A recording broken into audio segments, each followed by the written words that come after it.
আন্তর্জাতিক প্রীতি ম্যাচের খবর জানাবো। শেষ মুহূর্তে কপাল পুড়েছে বাংলাদেশের। ভুটানের কাছে 1-0 গোলে হেরে গেছে লাল সবুজের প্রতিনিধিরা।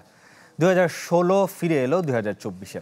প্রথম ম্যাচের চেয়েও দ্বিতীয় ম্যাচের ভুল পাস আর মিস প্রশ্নবিদ্ধ।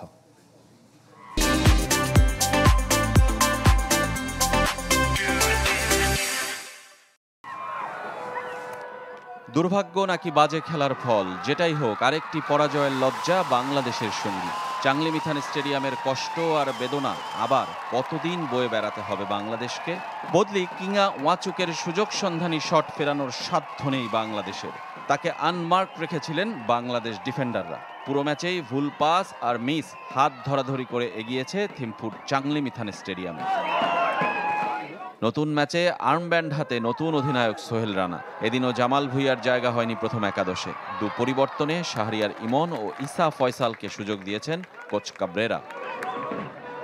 প্রথম ম্যাচের মতো ততটা সাবধানী না হয়ে প্রেসিং ফুটবল খেলার চেষ্টায় বাংলাদেশ। বল পজিশন বাড়ানোর শুরুর চেষ্টা শেষ পর্যন্ত অবশ্য টেকেনি।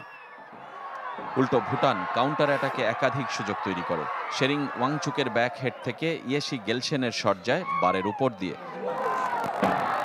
কয়েক মিনিটের মধ্যে শেরিংয়ের সেট পিস থেকে অধিনায়ক নিমা ওয়াংদির শট অল্পের জন্য লক্ষ্যভ্রষ্ট।